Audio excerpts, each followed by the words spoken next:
Doctor से आप आखिरी बार कब मिले थे? आखिरी बार हम जनवरी में मिले थे। मैम देखो, ये तो जान नहीं पाते, ट्रीटमेंट तो जल्दी करते नहीं हैं, बहुत टाइम लगाते हैं, बस इसीलिए बाहर पड़े हुए हैं। इस तरह से जो आप यहाँ रह रहे हो, क्या आपने डॉक्टर से बात की कि जिस तरह मैं रह रहा हूँ क्या मुझे इन्फेक्शन का डर है या और कोई चीज़ मुझे हो सकती है? नहीं, इसलिए तो बात नहीं करी मैम ने। पर ये है कि डॉक्टर बहुत समय लगा रहे हैं, बीमारी बहुत ज़्यादा है मुझे, ये मेरे अंदर दिख रहा है। आपको ऐसा अंदर से महसूस हो रहा है कि आपको बहुत ज़्यादा कमज़ोरी है? जी।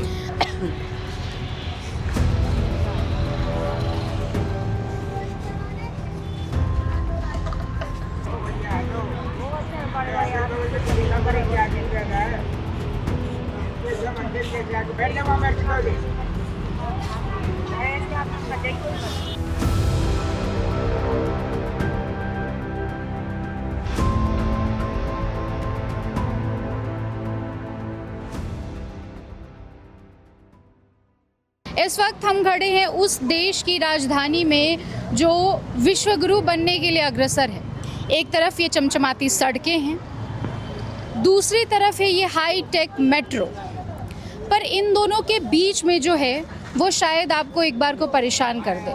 आप सोचने पे मजबूर हो जाएंगे कि क्या हम सच में दुनिया की छठी सबसे बड़ी अर्थव्यवस्था हैं। ये हालात हैं दिल्ली एम्स के बाहर की, जहाँ मरीज़ के अटेंडेंट्स इस तरह से सड़कों पे सोते हैं जैसे वो बेघर हो गए हों, जैसे उनका कोई घर ना हो। ये यहाँ से हज़ारों किलोमीटर दूर यूपी, बिहार, मध्य प्रदेश और झारखंड से यहाँ आते हैं अपना या अपने घर वालों का इलाज कराने। पर इलाज तो छोड़िए, इनको यहाँ रहने की एक जगह नहीं मिलती, एक शेल्टर नहीं मिलता। इनको इस कड़कड़ाती धूप में हो, बारिश हो या ठंड हो, इनको इस तरह से सड़कों पे अपनी रात बितानी पड़ती है। अटेंडेंस तो छोड़िए, मरीज़ भी जिनको इन्फेक्शन का डर है, जिनकी बीमारी और ज़्यादा बढ़ सकती है, वो इन हालातों में यहाँ पे हैं, इतनी गंदगी में यहाँ पे अपना गुज़र बसर करते हैं। और ये एक या दो दिन की बात नहीं है, लोग यहाँ हफ्तों और महीनों से रहते हैं। कुछ लोग तो कई साल से आते जाते रहते हैं क्योंकि उनकी समस्याओं का समाधान नहीं है। वो बस यहाँ आते हैं, सड़कों पे अपनी दिन और रातें बिताते हैं और वापस मायूस घर लौट जाते हैं। कुछ लोग अपने परिवारों के साथ तो आते हैं, कुछ लोग बिना अपने परिजनों के भी लौटते हैं क्योंकि उनका इलाज नहीं हो पाता और उनको ऐसे ही मायूस लौटना पड़ता है। यहाँ हम और लोगों से भी बात करेंगे और समझेंगे कि उनकी किस तरह की परेशानियाँ हैं और किस तरह से वो यहाँ पे अपना पूरा दिन बिताते हैं, किस तरह से उनका इलाज हो रहा है या नहीं हो रहा है, क्यों वो अपना जो राज्य है वो छोड़कर दिल्ली आते हैं। दिल्ली में इतनी भीड़ क्यों है, दिल्ली एम्स में इतनी भीड़ क्यों है, बाकी एम्स जो बाकी राज्यों के एम्स है वहाँ लोग क्यों नहीं जा रहे हैं। इस वक्त हमारे साथ 17 साल के विशांत हैं जिनको डॉक्टर ने ब्लड कैंसर बताया है और वो भी इस वक्त यहाँ रोड पे सो रहे हैं। अभी हम उनसे बात करेंगे, उनकी प्रॉब्लम्स को समझेंगे और किस तरह से वो यहाँ पे कितने वक्त से रह रहे हैं ये सब जानेंगे।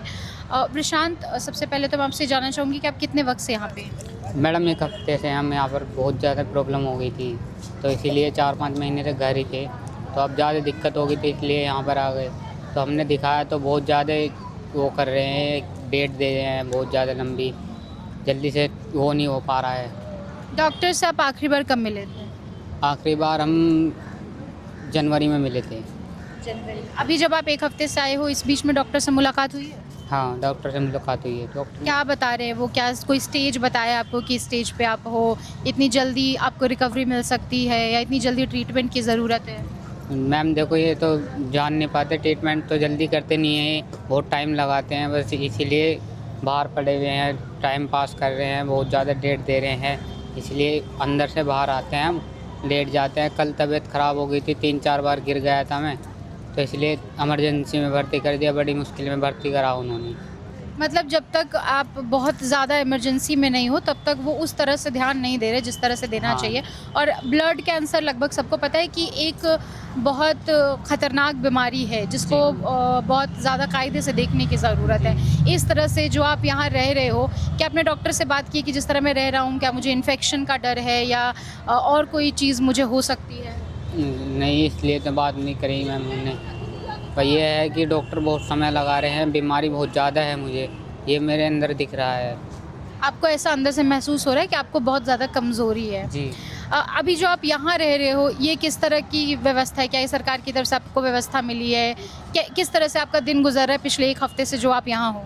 नहीं मैम, ये तो ऐसे ही मिल रही है व्यवस्था, तो लौटने के लिए सरकार से कहना चाहता है कि आश्रम बनवाए।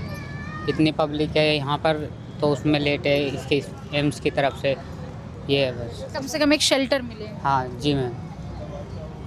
और कोई समस्या जो आपको लग रही हो यहाँ पे? शेल्टर तो एक बहुत बड़ी समस्या है, उसके अलावा यहाँ पे कोई आपको मैम, भगा भी रहा हो या फिर कोई ऐसी चीज़? नहीं मैम, ऐसे तो कोई नहीं कर रहा, बस अंदर से बाहर कर देते हैं शाम के टाइम, जो लेटने के टाइम होता है। बहुत ज़्यादा पानी की व्यवस्था कम है यहाँ पर, बस यही है। पानी वगैरह की व्यवस्था कम है और अस्पताल के अंदर आपको रुकने नहीं देते? जी मैम, रुकने नहीं देते, कर देते हैं बाहर शाम के टाइम। लेटने के लिए कहते हैं कि इमरजेंसी पेशेंट को ज़्यादा दिक्कत हो रही है तो लेटने के लिए, तो ये कहते हैं कि बाहर जाओ, बाहर देते हैं। जिस तरह से आप यहाँ पे देख रहे हैं, यहाँ हर तरह के मरीज़ हैं। यहाँ कैंसर के पेशेंट्स हैं और अलग तरह के पेशेंट्स हैं जिनको शायद इस माहौल में रहना और सोना उनके लिए बहुत ख़तरनाक हो सकता है। उनको कई तरह के इन्फेक्शन हो सकते हैं। जब ये अंदर भी बात करते हैं कि मरीज़ को ज़रूरत है, कमज़ोरी हो रही है, तो वो रुकने नहीं देते, बाहर भेज देते।